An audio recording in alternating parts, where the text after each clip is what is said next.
Jack Lee update. Yung grabe pa nga yung tinginan nila Jack Roberto at Kylie Padilla dyan sa Task Force Firewall. Ito yung video.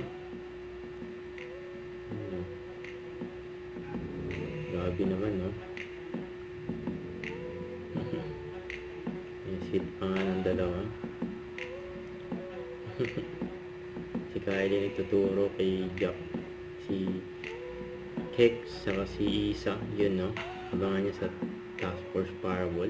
Ito, during taping ng Task Force Firewall, kasama ang mga cast. Hi everyone, I'm Jack Roberto and I would like to invite all our kababayans and our Japanese friends to join us a 3-day celebration of Pistang Pilipino sa Hiroshima 2026. Let's celebrate the 70th anniversary of Philippines-Japan friendship as we enjoy 3 unforgettable days of Filipino culture, delicious food, live entertainment, and cultural performances.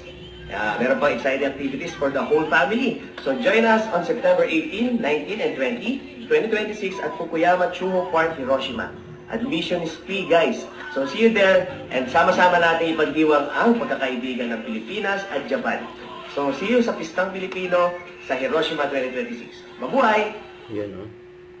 Ay magkasama dyan ang bida-bida ships nila sila Jack at Sanya Lopez. The best.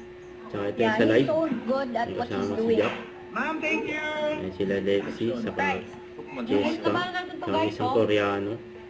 분들 다 연예인이야.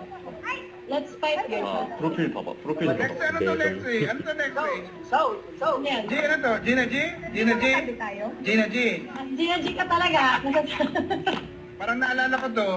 Yung mga panahon na, alam mo na, Don't forget to subscribe, click the notification bell to update. This is with Charlie Action Live. Stay tuned for more videos. See ya.